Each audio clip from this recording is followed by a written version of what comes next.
Hai semuanya, aku mau membagikan kisah pengalamanku dulu, ketika masih bekerja sebagai pembantu rumah tangga. Namaku Ulia, kisahku ini, ketika aku bekerja di rumah Pak Reza, dan istrinya bernama Bu Mega. Mereka berdua sangatlah baik kepadaku. Aku sudah kurang lebih 2 tahun kerja di sana. Selama aku bekerja, ada banyak sekali kejadian yang aku alami di sana. Hingga akhirnya, aku memilih untuk meninggalkan rumah itu. Di balik rumah yang mewah, dan pemilik rumah yang kaya raya, juga mempunyai tampang yang rupawan, namun memiliki sebuah kisah miris di balik itu semua. Bu Mega berusia 36 tahun, sedangkan Pak Reza usianya 40 tahun. Setelah beberapa tahun menikah, mereka belum juga dikaruniai momongan. Kesibukan mereka berdua akan pekerjaannya sangatlah luar biasa. Mereka berangkat ketika pagi dan pulang malam.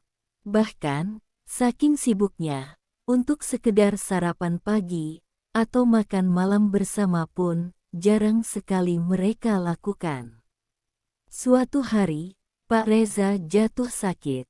Namun, istrinya, Bu Mega, malah seperti mengacuhkannya dan lebih memilih untuk bekerja. Aku sungguh sangat kasihan melihatnya. Bu Mega berpesan kepadaku, dia minta tolong untuk merawat suaminya itu, dan nanti akan ada dokter yang akan menemuinya. Aku pun mengiyakan instruksi dari Bu Mega. Bu Mega langsung buru-buru berangkat kerja. Kemudian, aku menyiapkan makanan untuk Pak Reza dan mengantarkan ke ruangannya. Di sana, aku melihat kondisi Bapak yang sangat lemas dan sedang beristirahat. Sepertinya, Pak Reza masuk angin, tapi aku tak berani ngomong padanya. Kulihat, dia kesulitan untuk makan nasi. Lalu, aku menawarkan diri untuk menyuapinya, dia pun mengiyakan tawaranku. Saat aku menyuapinya, dia terus saja memperhatikanku. Aku jadi grogi dan salah tingkah. Karena aku merasa sedikit terganggu, aku pun menanyakan kepadanya. Pak, maaf, apa ada yang salah dengan saya? Tanyaku. Gak ada yang salah denganmu kok, sahutnya.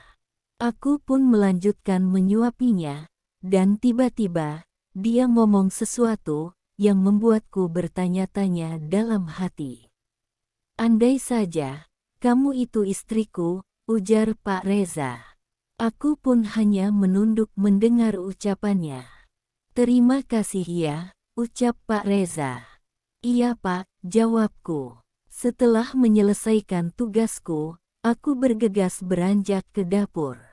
Tak lama setelah itu, bel rumah berbunyi.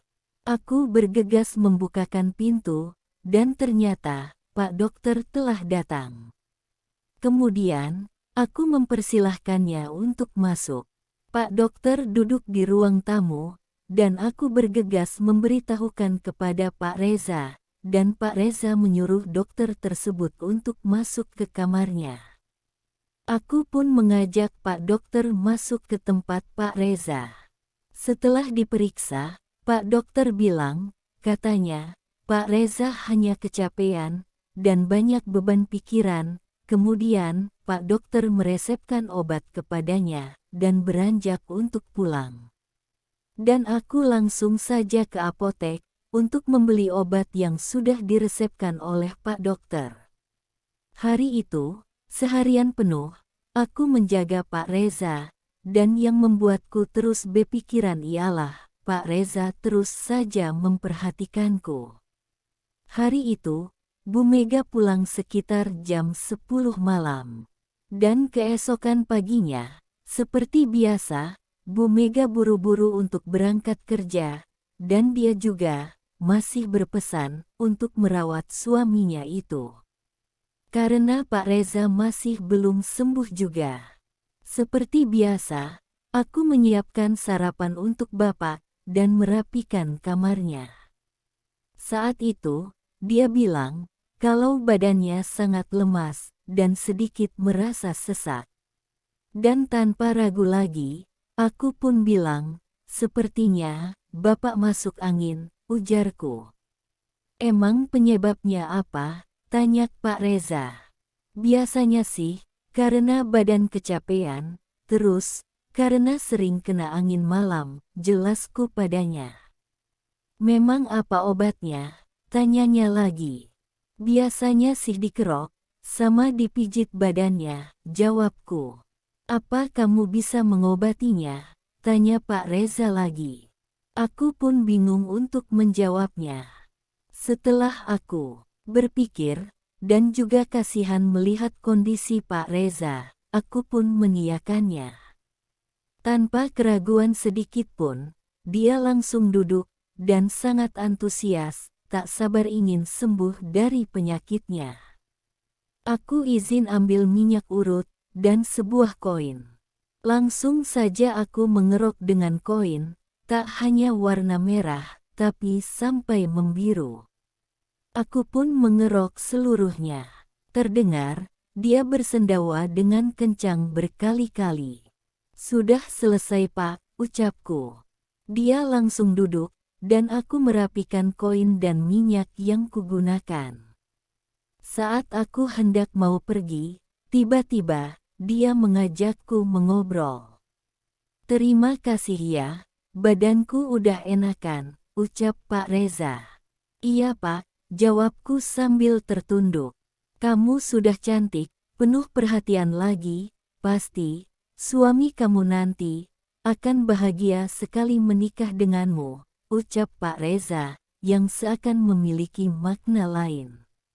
Aku hanya mengangguk dengan kondisi tertunduk, hatiku sangat berdebar kencang. "Aku pengen banget punya istri seperti kamu," ucapnya lagi. Saat itu, entah kenapa, timbul perasaan yang tak bisa kukendalikan. Aku seakan terperangkap dalam keadaan yang sangat tak wajar. Dan Pak Reza terus saja mengatakan hal yang membuat pikiranku terus tak dapat kukendalikan. Aku hanya bisa terdiam. Pada akhirnya, semua berjalan begitu saja. Namun, setelah semuanya itu selesai, timbul perasaan menyesalku yang amat dalam. Namun, aku hanya bisa meneteskan air mataku. Apa yang selama ini aku simpan dengan sepenuh hati, akhirnya hilang begitu saja. "Jangan nangis, ini semua sudah terjadi. Aku janji, aku akan tanggung jawab kok," ucap Pak Reza. Aku langsung merapikan busanaku, dan segera beranjak pergi ke ruanganku. Sambil menangis, aku menyesali semua yang telah kulewati. Singkat cerita, aku mencoba berusaha melupakan semua. Aku kembali melakukan pekerjaanku, menyiapkan makanan, dan membersihkan rumah. Aku mencoba menghindari Pak Reza sebisaku. Dia pun memaklumi sikapku. Keesokan harinya, Pak Reza sudah bisa berangkat kerja. Saat aku sendiri di rumah tersebut, aku terbayang-bayang akan kejadian siang kemarin. Tapi, ini semua sudah terjadi, aku hanya bisa untuk memperbaiki kesalahanku itu. Hari itu, tak seperti biasa, Pak Reza yang biasanya pulang malam, namun, hari itu ia pulang sore. Aku berpikir mungkin dia masih belum sehat sepenuhnya. Tapi tak pernah kuduga, kejadian yang sama terjadi untuk kedua kalinya.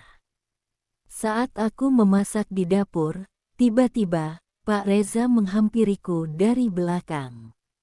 Aku berusaha mengelak. "Jangan gini Pak," ucapku.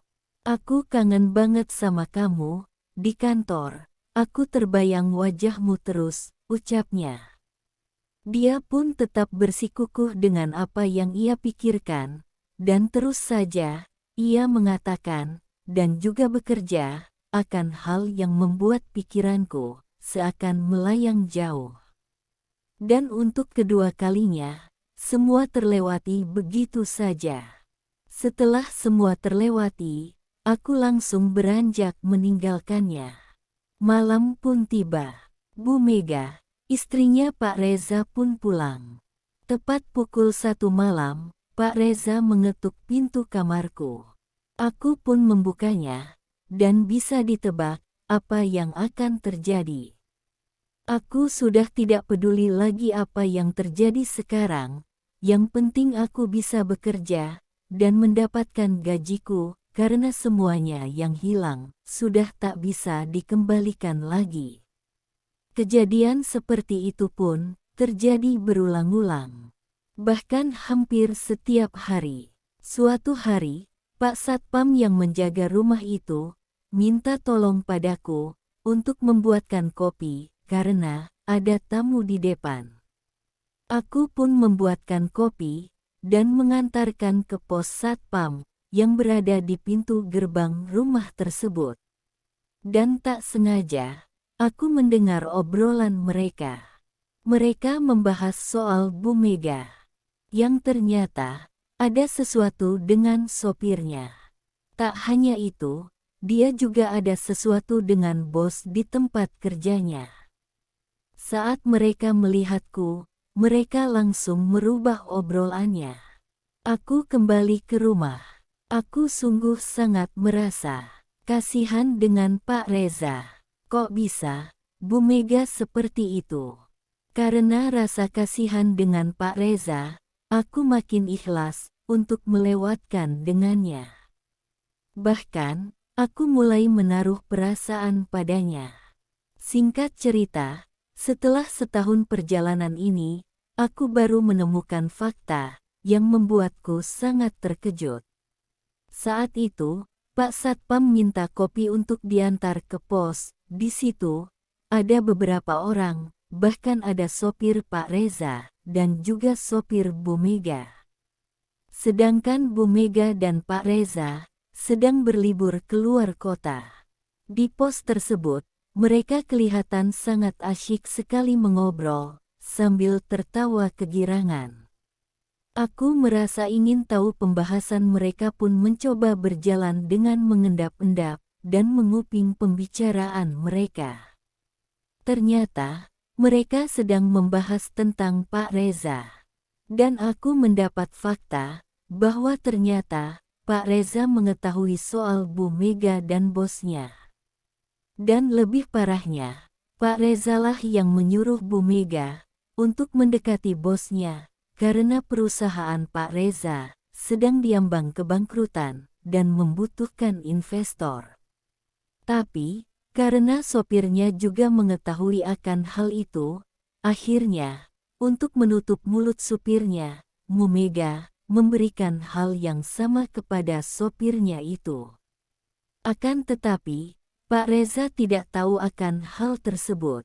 Namun, semuanya terbongkar, dan Pak Reza memecat sopirnya itu. Namun, Bu Mega juga naik pitam, karena Bu Mega sudah terlanjur jatuh cinta dalam diam dengan sopirnya itu.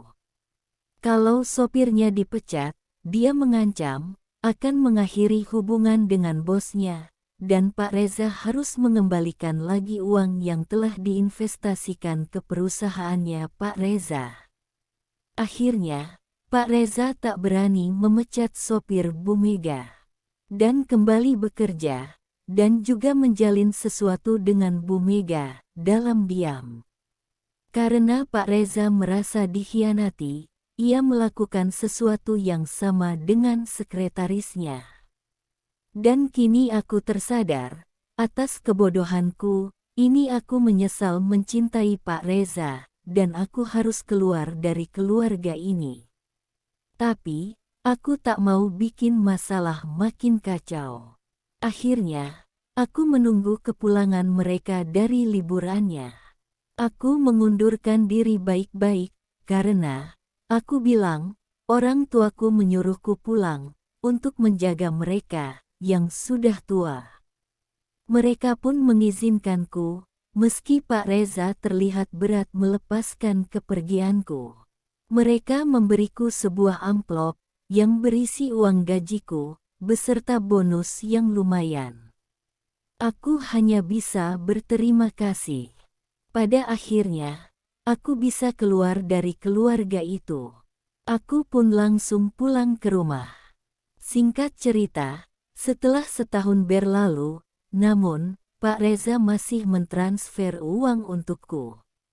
Apa itu bentuk tanggung jawab dari janjinya dulu, tapi entahlah, aku tidak mau tahu soal keluarga itu lagi. Aku sangat bersyukur bisa keluar dari keluarga tersebut.